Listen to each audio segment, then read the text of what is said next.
அதில் எந்த குறையும் கிடையாதுங்க. உள்ள போய் பார்த்துட்டு வந்தேன் நான். துப்பாக்கி ஏந்திய போலீஸார் எல்லோரும் நல்லா அதெல்லாம் வந்து எந்த குறையும் கிடையாது. எங்களை தோழர்களை சந்திச்சு நான் எதாவது குறைகள் இருக்கான்னு கேட்டேன். எந்த குறைகளும் கிடையாது. எல்லாம் சிசிடிவி எல்லாம் அந்த கேமரா எல்லாமே ஃபங்க்ஷன் ஆகிட்டுருக்கு. எந்த இதுலேயும் பிரச்சனை கிடையாது. இப்போது புதுசாக வந்து சொல்லியிருக்காங்க, ஒரே ஒரு எல்லாத்துக்கும் பொதுவான ஒரு கேமரா வச்சு, அந்த ஸ்ட்ராங் ரூம் முன்னாடி கேமரா வச்சு அந்த இதையும் பார்த்து நான் அது நல்லா இயங்கிட்டுருக்கு. எந்த குறையும் கிடையாது. மற்றபடி வேறு ஏதாவது கேள்விகள்? ஒரு சில இடங்களில் கேமரா ஒர்க் ஆகலை. இல்லை, ஒரு சில இடங்களில். பட் இங்கே திருச்சியை பொறுத்த வரைக்கும் எந்த குறைகள் கிடையாது. முதல்லேருந்து இங்கே எந்த பிரச்சனையும் கிடையாது. தமிழ்நாட்டில் மற்ற இடங்களில் ஈரோட்டையும் சரி, மற்ற இடங்களில் சில இந்த மாதிரி சில நேரங்களில் வந்து அந்த கேமராக்கள் சரியாக வேலை செய்யலைன்னு சொல்லி ஒரு குறைபாடு இருந்தது. திருச்சியை பொறுத்த வரைக்கும் அந்த மாதிரி எந்த குறைபாடும் கிடையாது. மற்ற மாநிலங்களில் தேர்தல் நடக்குது. இப்போ பிரதமருடைய பிரச்சாரத்தை வந்து தொடர்ந்து வந்து எதிர்க்கட்சி விமர்சனம் செஞ்சுருக்காங்க. அவர் வந்து பிரிவினை ஏற்படுத்துகிற மாதிரி வந்து பிரச்சாரம் செய்கிறாரு. அது தொடர்ந்து பிரதமருடைய பரப்புரை எப்படி இருக்குதுன்னு நம்ம சொல்லணுமோ.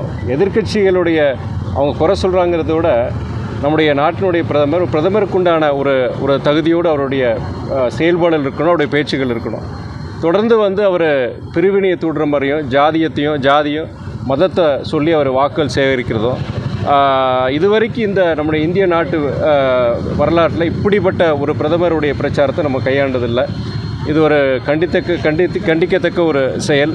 அதாவது தேர்தலோட விதிமுறைகள் படி நீங்கள் மதத்தை வச்சு ஜாதியை வச்சு சுட்டி காட்டி பரப்புரை பண்ணக்கூடாதுன்னு எலெக்ஷன் கோட் ஆஃப் கான்டக்டே இருக்குது. ஆனால் தொடர்ந்து ஒரு நாளில் 2 நாளில் அது நாளாக அது மாதிரியுடைய பிரச்சாரம் வந்து மோசமாக தான் போயிட்டுருக்குன்னு சொல்ல முடியும். இது குறித்து தேர்தல் ஆணையத்தினுடைய எல்லா எதிர்க்கட்சி தலைவரும் கம்ப்ளைண்ட் பண்ணியிருக்காங்க.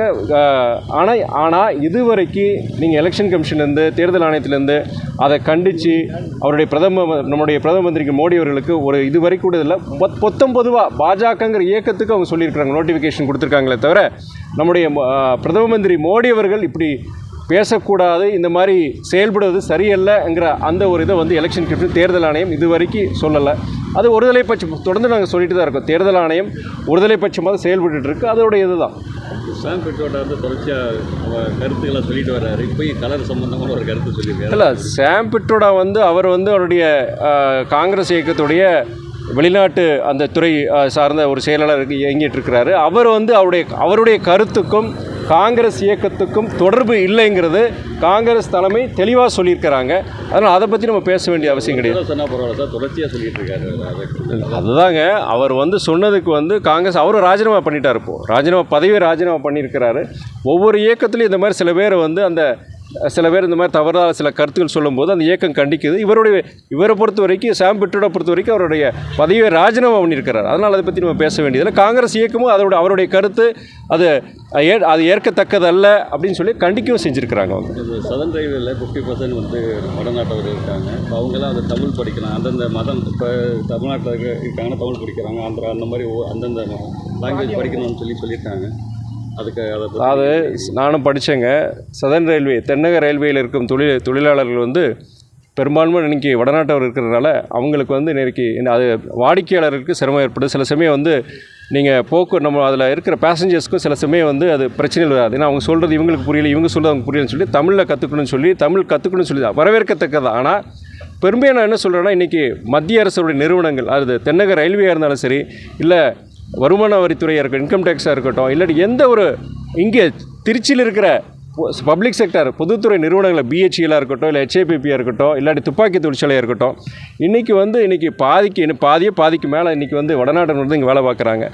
அது வேலை பார்க்குற தவறலன்னு சொல்லலாம். ஆனால் தமிழ்நாட்டில் இருக்கிறவங்களுக்கு அது தகுந்த ஒரு முக்கியத்துவம் கொடுக்கணும். இங்கே இருக்கிற இளைஞர்களுக்கே வேலை வாய்ப்பு இல்லாத போது அவங்க வடநாட்டில் இருக்க இங்கே முக்கியமாக அவங்க வந்து திணிக்கிற மாதிரி தான் நான் பார்க்குறேன். தமிழை கற்றுக்கிற சந்தோஷம் தான். நம்ம இந்திய நாடு எல்லாரும் இருக்க வேண்டியது. ஆனால் நீங்கள் தமிழை தென்னக ரயில்வே அவங்க தமிழை கற்றுக்கிறத விட தமிழ்நாட்டினரை வந்து நீங்கள் முக்கியமாக இங்கே வேலைக்கு நீங்கள் அமர்த்தினா நல்லா இருக்கும்னு தான் என்னுடைய கருத்தை சொல்ல முடியும். நான் 3 கட்ட தேர்தல் முடிஞ்சிருக்கு. எப்படி இருக்குது இந்தியா கூட்டணியுடைய வெற்றி? அதாவது அவங்க தேர்தல் ஆரம்பிக்கிறதுக்கு முன்னாடி முதல் கட்ட தேர்தல் முடியும் போதே இங்கே நம்மளுடைய இந்தியா கூட்டணிக்கு ஒரு அமோகமான ஒரு வரவேற்பு இருந்து நம்ம எல்லோரும் பார்க்க முடியும். குறிப்பாக தமிழ்நாட்டில் புதுவை உட்பட 40லையும் நம்மளுடைய இந்தியா கூட்டணி வெற்றி பெற ஒரு சூழ்நிலை இருக்குது. அதே போல் செகண்ட் ஃபேஸ், தேர்ட் ஃபேஸையும் பார்க்கும்போது நீங்கள் இந்தியா கூட்டணி வெற்றி பெற ஒரு வாய்ப்பை தான் நாங்கள் பார்க்குறோம். அதனுடைய வெளிப்பாடு தான் நம்முடைய பிரதம மந்திரியாக இருக்கட்டும், இல்லாட்டி பாஜக முக்கிய தலைவர்களாக இருக்கட்டும், ஒரு விரக்தியின் ஒரு இதாக தான் நாங்கள் பார்க்க முடியும். தொடர்ந்து இந்த ஜாதியை வச்சு பேசுகிறது, மதத்தை வச்சு பேசுகிறது, அதாவது எப்படியாவது இந்த தேர்தல் நம்ம வெற்றி பெற்றே ஆக வேண்டும் என்கிறதுக்காண்டி தவறான கருத்துக்கள், பொய்களை, வதந்திகளை பரப்புறது, மதம் சார்ந்த அந்த ஜாதியை சார்ந்த சில வதந்திகளை பரப்புறது. காங்கிரஸுடைய வாக்குறுதிகளை பொறுத்த வரைக்கும் நல்ல வாக்குறுதி கொடுத்துருக்காங்க. ஆனால் அதை திரித்து வேறு மாதிரி நாங்கள் சிறுபான்மையினருக்கு மட்டுமே ஒரு ஆதரவாக செயல்படக்கூடிய ஒரு கூட்டணிங்கிற மாதிரி தவறான பிரச்சாரங்களை இது பண்ணுறது, இதெல்லாம் நம்ம பார்க்கலாம். இதெல்லாம் என்னென்னா அவங்களுடைய பாஜக பொறுத்த வரைக்கும் அவங்க தோல்வி உறுதியாயிருச்சு, தோல்விக்குண்டான காரணங்களை தேடிட்டு இருக்கிறாங்க.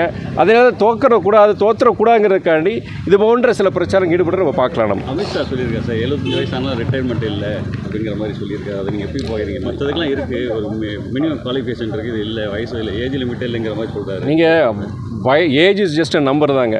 வயதுங்கிறது ஒரு எண் தான் சொல்லணுமா. அதுக்கு நீங்கள் உடல் ஆரோக்கியமும் மன ஆரோக்கியமும் இருந்துச்சுன்னா நீங்கள் அரசியல் பொறுத்தவரைக்கும் யார் வேணால் எந்த வயசு வரைக்கும் இருக்கலாம்.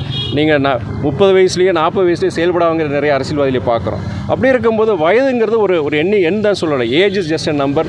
நீங்கள் மக்களுக்கு சேவை செய்யணும், உடல் ஆரோக்கியம் இருக்குது, மன ஒரு திடத்தோடு இருக்கிறீங்கன்னா அதில் தவறு கிடையாது. அதே நேரத்தில் பாஜகவை பொறுத்தவரை, அந்த கட்சியை பொறுத்தவரை மோடி அவர்கள் என்ன சொல்லியிருந்தாங்கன்னா 75 வயது வரைக்கும் தான் நீங்கள் ஒரு பொறுப்பில் முக்கிய பொறுப்பில் இருக்க முடியும், அதுக்கப்புறம் நீங்கள் ஓய்வு எடுக்கணுங்கிறது அவர் சொன்னது. அதை வச்சு தான் இன்றைக்கி நம்முடைய ஆம் ஆத்மியோடைய தலைவர் அவர் அரவிந்த் கெஜ்ரிவால் அவர்கள் சொல்லியிருக்கிறாங்க. அப்போ 75 வயசு ஆகுது. அடுத்த வருஷம் பொறுத்து 2025 அவங்க ஜெயிக்க போகிறது கிடையாது. இருந்தாலுமே மோடி அவர்கள் பொறுத்த வரைக்கும் அவர் பிரதம மந்திரியை நீடிக்க மாட்டார். அவருக்கு பதில் அமித்ஷா தான் வருவாங்கிற சொல்லியிருக்கிறார். ஆனால் அந்த போகவே தேவையில்லை. இன்றைக்கி போகிற நிலைமையை பார்த்தீங்கன்னா நீங்கள் இந்தியா கூட்டணி மாபெரும் வெற்றி பெறும். சகோதரர் ராகுல் காந்தி அவர்கள் பிரதமராக வரதுக்கு உண்டான எல்லா இதையும் நமக்கு தெரியுது, சமீட்சைகள் தெரியுது. இப்படி தான் நம்ம எடுத்துக்க முடியும். அரவிந்த் ஜாமீன் எப்படி பார்க்குறீங்க? அது ஒரு நீதிக்கு கிடைத்த வெற்றி, எங்கள் இந்திய கூட்டணிக்கு கிடைத்த வெற்றி. அவர் வெளியே வந்து அவர் டெல்லி மக்கள் பொறுத்த வரைக்கும் ஒரு அமோக மிக சிறப்பான ஒரு வரவேற்பை கொடுத்துருக்குறாங்க. அந்த வரவேற்பை பொறுத்த வரைக்கும் இந்த கைதை கண்டித்து இந்த பாஜக அரசை கண்டிக்கிற ஒரு இதாக தான் நாங்கள் பார்க்குறோம். அதனால் அவரை பொறுத்த வரைக்கும் என்ன, அவர் சிறையில் இருந்திருக்கிறாரு. சிறையில் இருந்த பிறகு வெளியே வந்த பிறகு இனியும் வீரியத்தோடு தான் அவர் செயல்பட்டு இருக்கிறார், பரப்புரையில் ஈடுபட்டிருக்கிறாரு. இதனால் இந்தியா கூட்டணிக்கு சரி, ஆம் ஆத்மி இயக்கத்துக்கு சரி ஒரு மிகப்பெரிய ஒரு எழுச்சியை தான் கொடுத்துருக்கு. சார், சவுக்கு சங்கர் அரசு பண்ணப்பட்டிருக்காரு. அதை பற்றி கருத்து சொல்ல விரும்பவில்லை. No comments.